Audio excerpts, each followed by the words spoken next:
Assalamualaikum warahmatullahi wabarakatuh. Perkenalkan, nama saya Dianti Nabila Putri. Di sini saya akan membahas materi tentang siklus akuntansi manufaktur. Sebelumnya, kita harus mengetahui dulu apa itu perusahaan manufaktur. Jadi, perusahaan manufaktur ini perusahaan yang kegiatannya meliputi pembelian bahan baku yang kemudian akan diproses untuk menjadi barang jadi yang memiliki nilai tambah dan siap untuk dijual untuk mendapatkan keuntungan.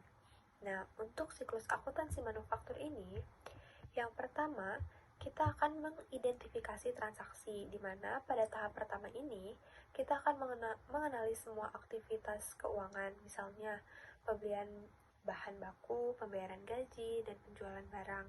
Dan ini penting agar tidak ada aktivitas yang lupa untuk kita catat.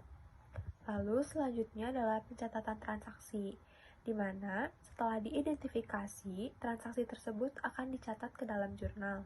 Dan informasi penting yang harus dicatat itu seperti tanggal, nilai uang, akun yang terlibat, dan bukti transaksi. Lalu setelah itu kita akan analisis dan klasifikasikan akun-akun tersebut. Kita harus sesuaikan akun tersebut sudah masuk dengan kelompoknya atau belum. Transaksi ini akan dianalisis untuk masuk ke akun yang tepat. Misalnya, bahan baku dicatat ke akun persediaan barang baku, bukan ke beban kantor. Jadi tujuannya agar laporan keuangan ini lebih akurat. Nah, setelah itu kita akan mencatat persediaan. Nah, untuk akuntansi manufaktur ini, perusahaan manufaktur ini, terdapat 3 jenis persediaan. Ada persediaan bahan baku, barang dalam proses, dan barang jadi. Dan semua pergerakan bahan yang masuk dan diproses ini harus dicatat dengan rinci.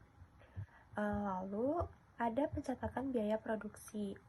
Nah, pencatatan biaya produksi ini seperti biaya bahan dan gaji perusahaan langsung, biaya lain seperti listrik, sewa, dan lain sebagainya.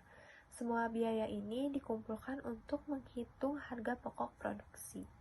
Untuk penjelasan selanjutnya akan dijelaskan oleh teman saya. Perkenalkan, nama saya Nasa Putri Salsabila. Selanjutnya saya akan menjelaskan tentang pencatatan penjualan. Baik, penjelasannya, saat produk dijual, kita mencatat pendapatan, mengurangi persediaan, dan mencatat apakah pembayaran diterima atau masih berupa piutang. Selanjutnya, pencatatan beban.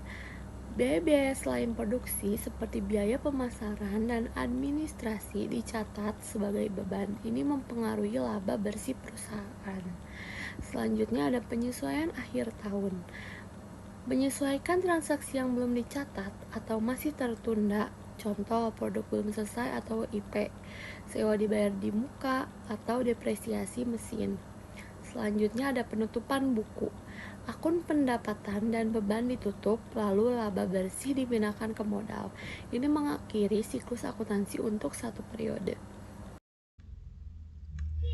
Baik, selanjutnya saya Fauzia Hajara akan membahas mengenai laporan keuangan. Laporan keuangan merupakan ringkasan seluruh aktivitas keuangan, termasuk dari laporan laba rugi, neraca, arus kas, dan harga pokok produksinya. Lalu ada analisis dan pengambilan keputusan, yaitu data dari laporan keuangan dipakai manajemen untuk merencanakan strategi, mengevaluasi efisiensi, dan merencanakan produksi ke depannya.